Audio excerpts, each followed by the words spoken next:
پلانمان بۆ تێپەڕاندنی ئەم قۆناغە داناوە و بودجە و خەرجی دام و دەستگاکانی هەرێم و موچەخۆران ڕێک دەخەینەوە و ڕەچاوی یاسای چاکسازی پەیوەست بەم بوارە دەکەین. کابینەی نوێمی حکومەتی ماوە بەسەرچووی هەرێم کە بە دروشمی چاکسازی دەستی پێکرد هەر لە سەرەتاوە تاوکو بەسەرچوونی کابینەکە دەوترێت جگە لە قسە و دروشمی بێبنەما هیچی تری نەبووە. کابینەیەکی پۆلیسی و تۆقێنەر کە چەندین ڕۆژنامەنووس و چالاکوانی خسۆتە کونجی زیندانەوە.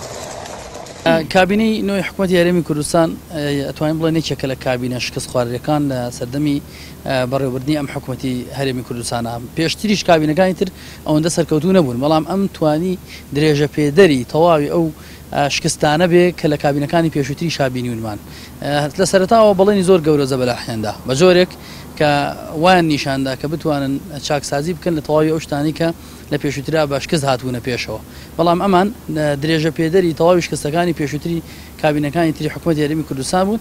لەگەڵ ئەوەشە کۆمەڵێک ناڕەحەتی و باری تریان بۆ سەر خەڵکی هەرێمی کوردستان زیاد کرد، بووە هۆکاری ئەوەی کە خەڵک لەژێر دەسەڵاتی ئەم کابینە بە شێوازێکی نامرتاحانە ژیان بەڕێکە، چ لە کێشەی موچەی پێچارەسەر نەکرا، کێشەی کارەبای پێچارەسەر نەکرا، وەزارەتی تەندروستی کێشەکانی تەندروستی پێچارەسەر نەکرا. کابینەکەی خستە بەردەمی پەرلەمان و کابینەی نوێیەم دروشمی چاکسازی بوو، بەڵام دەوترێت هیچ چاکسازیەک نەکرا.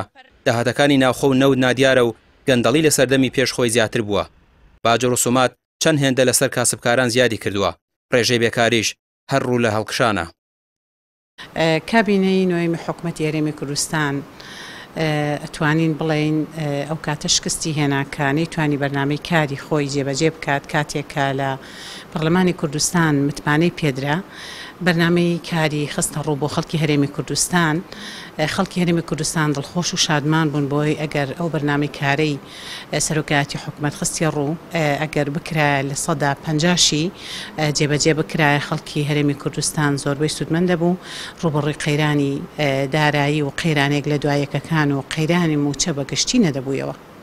لەم کابینەیە ئێمە ئێستا لە مانگی 13 مانگ بووە، ئێستا چوونەتە مانگی 14، ئێمە 12 مانگ موچەمان داوە، تەنیا 2 مانگی بەڕێژەیەکی کەمتر لەوەی پێویست، ئەویش لەبەرەوەی بودجەمان نەبووە، لەبەرەوەی پارەمان نەبووە. ئەگەر بەپێی لەم کابینێدا قەیرانی دارایی قوڵتر بوویەوە و گرفتی موچە زیاتر بووە. هەزاران گەنجی دەرچووی دانەمەزرا و بەمبەستی دەستکەوتنی کار کوردستانیان بەرەو هەندەران جێشتووە و لە ڕێگادا گیانیان لەدەستداوە. سەرڕای ئەم هەموو شکستە هێشتا بەرپرسانی حکومەت و سەرۆکی حکومەت نەکردان بە شکستەکانیان دانانیان بگرە شانازیش دەکەن کە سەرکەوتوو بوون و ئەوەی لەم 10 ساڵەی ڕابردوودا خۆڕاگر بووە ئەوان بوون نەک هاوڵاتیانی هەرێمی کوردستان. ڕامیا عوسمان، کەناڵی پێیام، سلێمانی.